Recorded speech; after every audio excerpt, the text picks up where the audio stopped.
Kamakailan, muling uminit ang usapan tungkol sa kung saan nga ba talaga nakasalalay ang tunay na kapangyarihan ng XRP. Dahil habang lumilipat ang maraming institution sa ibang blockchain tulad po ni Solana at Ethereum, may mga eksperto pa ring naniniwala na si XRP ay may kakaibang puwersa na hindi pa lubos na nauunawaan ng marami. Isa na rito, si Panos Mekras. Siya po ang co-founder ng Anodos Finance na nagbigay po ng detalyadong paliwanag tungkol sa kung saan nakatago ang tunay na lakas ng XRP Ledger. Kaya ayan po ang siyang ating pag-uusapan sa video na ito at simulan po natin sa ating unang katanungan kung bakit muling binuksan ang debate tungkol kay XRP. At ang nasabi po rito tungkol dyan ay when Scott Melker, host of the Wolf of Wall Street podcast, posed an open question about XRP's current use case, he reignited a long-standing debate surrounding the token's real-world value. Yan, paliwanag po natin yan. Noong tanungin daw ni Scott Melker, ang host ng The Wolf of Wall Street podcast, kung ano pa ang tunay na gamit na XRP sa kasalukuyan, bigla niyang nabuhay muli ang matagal ng debate tungkol sa totoong halaga na XRP sa tunay na mundo. Marami po ang nagduda kung nananatili pa bang relevant sa XRP ngayong panahon na marami ng mas modernong blockchain tulad ni Solana at Ethereum.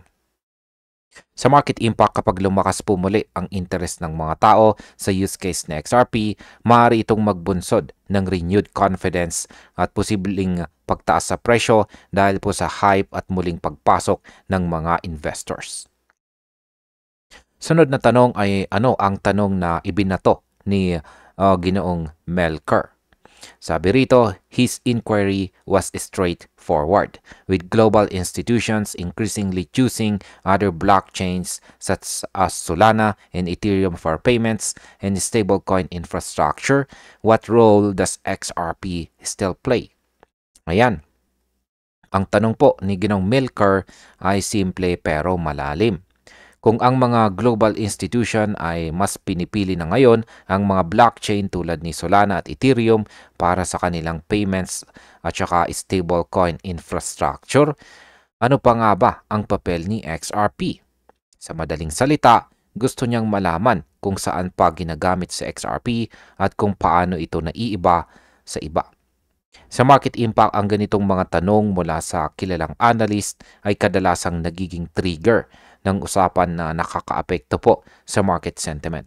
Kapag napaliwanag ng maayos, pwede pong bumalik ang tiwala ng mga traders kay XRP. Ngayon ay paano po sinagot ni Ginoong Panos Mekras ang isyong ito? Yan, sabi rito, Panos Mekras, co-founder of Anodos Finance and a longtime advocate of the XRP Ledger or XRPL, provided a detailed and structured response to address these concerns from a technical and ecosystem perspective. Ayan. Si Ginoong Panos Mekras, isang eksperto po sa blockchain at taga-suporta ng XRPL, ay agad pong nagbigay ng maayos na paliwanag tungkol dito. Sa kanyang tugon, ipinaliwanag po niya ang mga technical na aspeto ng XRPL at kung bakit nananatiling matatag sa XRP bilang digital asset. Hindi po niya itinuring sa XRP bilang kalaban ng iba, kundi bilang isang mas matured at prinsipyo or principle-based na sistema na may malinaw na layunin. Sa market impact, kapag lumalabas po ang ganitong klaseng technical defense mula sa mga eksperto, nagkakaroon po ng stable foundation sa market sentiment na pwedeng magpigil sa panic sell. Ano naman po ang pangunahing lakas ng disenyo ni XRP? Sabi po rito ay Mekras highlighted that XRP's utility is rooted in the design of the XRPL, which he referred to as one of the earliest decentralized finance or DeFi networks. He emphasized that XRPL's architecture enables high-speed, low-cost, and energy-efficient transactions while maintaining neutrality and eliminating counterparty risk. Ayan. Ayon po kay Ginoong Mekras, ang tunay na lakas ni XRP ay nasa kanyang disenyo. Isa siya sa mga pinakaunang DeFi networks na nagbibigay ng mabilis, mura at energy efficient na transaction. Isa pa, neutral si XRPL at hindi po umaasa sa third party. Kaya wala po itong counterparty risk. Ito ang dahilan kung bakit nananatiling maaasahan si XRP kahit sa malalaking financial systems. Sa market impact, ang ganito pong transparency sa technical foundation ay nagpapalakas ng tiwala ng institutions. Kaya posible pong lumakas muli ang adoption sa mga bank-related use cases. Ngayon ay bakit naman po naiiba ang consensus model ng XRPL? Sabi rito ay, unlike many blockchain networks that rely on mining or staking incentives, XRPL's consensus model avoids centralizing influences by removing these economic dependencies. This design choice, according to Mekras, ensures that the system operates efficiently for users without rewarding intermediaries, staying true to the principle of decentralization. Ano nga bang ibig sabihin yan?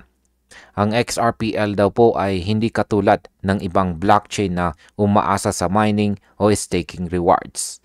Ang kanyang consensus model ay walang ganitong dependency, kaya mas decentralized ang operasyon. Sa ganitong paraan, mas epektibo po ang sistema para sa mga users dahil walang mga middleman na binabayaran. Nananatili pong tapat si XRP sa layunin ng blockchain, ang tunay na decentralization. Sa market impact, ang ganito pong disenyo ay nagbibigay ng long-term stability. Kaya marami pong institutional users ang mas komportableng gamitin sa XRP kumpara sa mga mas bagong networks. Ano naman ang mga advanced features ni XRP? Sabi rito ay he described XRP as a digital asset that was not only created to improve upon Bitcoin's limitations and speed, cost, and scalability, but also to integrate more advanced functionalities. These include built-in decentralized exchange capabilities, native tokenization, and protocol-level smart contract-like features without introducing the same security risk associated with fully programmable contracts. Ayan. Pinaliwanag po ni Ginong Mekras na si XRP ay ginawa hindi lang para malampasan ang kahinaan ni Bitcoin sa bilis at scalability, kundi para magdala ng mas advanced na features. May built-in decentralized exchange, native tokenization at mga smart contract-like functions nang hindi kinakailangang sumugal sa mataas na security risk. Sa madaling sabi, si XRP po ay isang digital asset na may balancing technology at security. Sa market impact, nagiging attractive po si XRP sa mga developers na naghahanap ng stable environment para sa financial dApps, kaya may potential itong magpasimula ng bagong wave ng project adoption. Gaano naman po kalawak ang usability ni XRP sa totoong mundo? Sabi rito ay Mekras underlined that XRP and the XRPL were designed to serve real users and real-world financial applications. He noted that the network's focus on safety and ease of development makes it attractive to builders, offering protection from common blockchain vulnerabilities such as wallet drains. Ayan, ano nga bang ibig sabihin yan?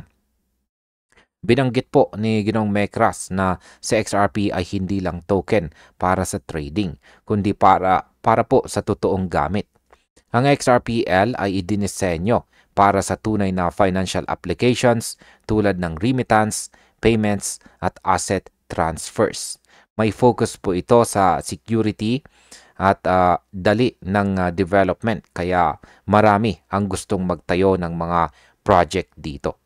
Sa market impact, ang real-world utility ay kadalasang nagdudulot ng sustainable price growth dahil ito ay batay po sa aktual na paggamit at hindi lang po sa speculation.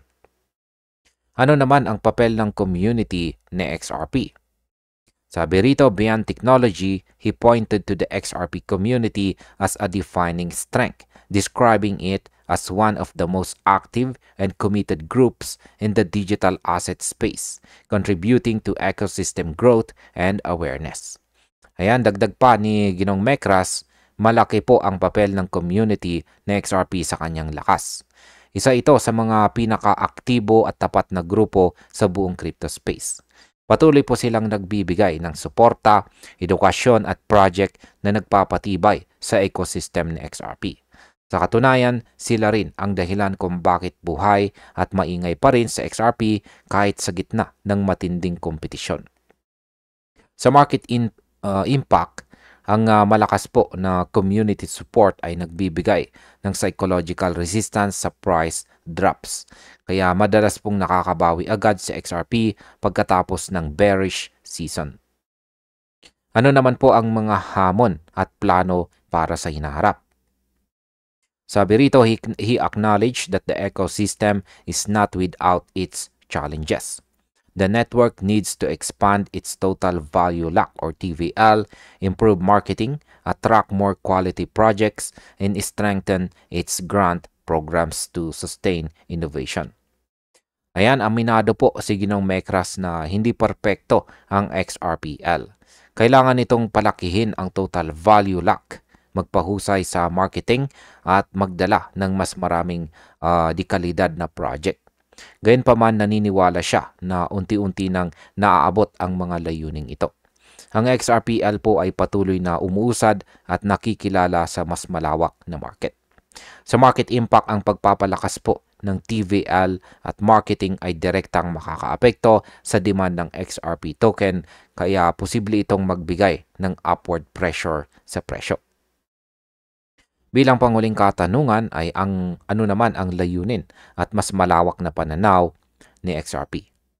Sabi rito, in closing, Mecras reinforced the foundational vision behind XRP to provide individuals and small businesses with financial autonomy and access to opportunities beyond traditional systems. Ayan, pinaalala po ni Ginong Mecras ang orihinal na misyon ni XRP. Yan po ay ang bigyan ng kapangyarihang pinansyal ang mga tao at maliliit na negosyo. Layunin nitong alisin ang hadlang ng traditional na sistema at magbukas po ng patas na oportunidad para sa lahat. Habang si Ripple po ay nakatutok sa mga bangko, si XRP naman ay patuloy po na nagsusulong ng financial inclusion para sa mas maraming tao sa buong mundo. At bilang panghuli, ang aking opinion naman tungkol dito ay kung pagbabatayan po natin ang lahat ng mga sinabi ni Ginong Mecras, malinaw na si XRP ay hindi lang simpleng altcoin. Isa siyang project na may matibay na pundasyon, matatag na community at malinaw na layunin. Habang ang iba ay nakatuon lang sa presyo, si XRP ay nananatiling totoo sa kanyang misyon. At yan po ay ang gawing bukas at patas ang sistema ng finance. Sa tingin ko, ito ang dahilan kung bakit si XRP ay patuloy na nananatiling relevant kahit ilang taon na sa industriya. Ang kanyang tunay na lakas ay hindi lang nasa chart, kundi sa kanyang technology at sa community na patuloy na naniniwala sa kanya. At ayun, hanggang dito na lamang po tayo sa video na ito mga ka-crypto. Maraming salamat sa panonood.